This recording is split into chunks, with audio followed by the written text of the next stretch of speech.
you. Thank you. Thank you very much, everybody. This was an amazing evening. This was a great evening. They just announced North Carolina. I don't know if they've announced Illinois yet, but we're leading by a lot, so I think they're going to announce it. Florida was so amazing. And I want to thank our friends. Northern Marianas Islands have been so incredible, and we picked up 9 delegates this morning. I heard very early in the morning, 9 delegates, that's a lot. And I just wanted to thank the governor, Ralph Torres, great guy, Chairman Ada, who is a fantastic man, and that was a very nice start to the day, that I can tell you. Many things have been happening over the last short period of time. CNN was very nice. They came up with a poll. The poll said 49% to 14 and 15. We just had one from The Economist, just came out, 53%. And it's sort of interesting because I was watching the news a little while ago, and one of the commentators, who I'm not particularly fond of, but these are minor details, said, but Donald Trump doesn't get over 50%. Because I'm at 43, 45, actually now, according to The Economist, I'm at 53. And I have to explain to these people, they don't understand basic physics, basic mathematics, basic whatever you want to call it. When I don't get over 50, we have 4 people, right? We have 4 people. Do you understand that? So when I get 53, and this one, as an example, I had 53, and that's with 4 people. That's an amazing achievement just mathematically when you can get over 50%. So someday they're going to understand. Someday when we take it all, they'll understand, but it is really ridiculous. I want to thank my family, my boy Eric and Don. They've been working so hard. Ivanka and Jared have been amazing. Ivanka's home right now. In about 2 minutes I'll call and she's about ready to have a baby, so I don't know. We've been thinking about that now for a little while. But Ivanka has been so helpful and Jared has been amazing and it's been just great. I want to thank Barron for putting up with the fact that I never see him anymore. And I want to thank Barron. I never see my Barron, and it's his birthday on Sunday, so we're very happy about that. So it's a little tough, you know, when you're going away. And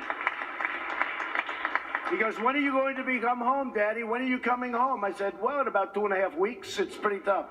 You're traveling all over the place. It's really amazing. Yesterday I went up to Ohio. I went up to Youngstown. We had an incredible crowd and just amazing people in this country. We have so many great people. We will someday in the not too distant future, if I win, otherwise it's not going to happen, I have to be honest with you. But Apple and all of these great companies will be making their product in the United States, not in China, Vietnam, and all of that. And we're not going to be losing our companies. You know, our companies are leaving our country rapidly, whether it's Carrier Air Conditioning, whether it's Ford, whether it's Eaton. I was in Cleveland and Eaton Corp, they're leaving, and so many companies are leaving. And frankly, I'm disgusted with it, and I'm tired of seeing it, and there's no reason for it. It's just gross incompetence at the highest level. We should not allow it to happen.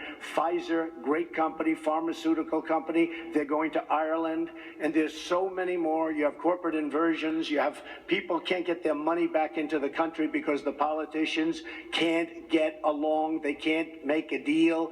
Everybody agrees, Democrat and Republican. Everybody agrees the money should come back. There's $2.5 trillion outside of this country. Everybody agrees that the money should be here, and the politicians for 3 years haven't been able to make a deal. And we could make a deal. There's an example of something that you could do if I sat down with a few of the senators, a few of the congressmen. You could make a deal on that in 10 minutes if you knew what you're doing, because everybody wants to do it. And companies are actually leaving our country to get their money, not only because our taxes are too high, which we're going to lower, by the way, but companies are leaving our country in order to go and get money that's their money, because there's no way of bringing it in.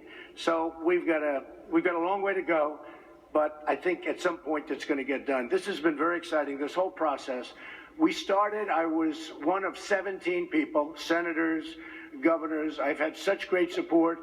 Dr. Ben Carson the other day endorsed us, and great guy, wonderful man. And Chris Christie endorsed us. That was so incredible. And today, Pam Bondi came up and endorsed us. She was great, and she is a truly wonderful woman, and the job she's done in Florida is incredible. You know, so many. We've had such incredible support. Paul Ryan called me the other day, tremendous call. I spoke with Mitch McConnell today. We had a great conversation. The fact is, we have to bring our party together. We have to bring it together. We have something happening that actually makes the Republican Party probably the biggest political story anywhere in the world. Everybody's writing about it all over Europe. All over the world, they're talking about it. Millions of people are coming in to vote.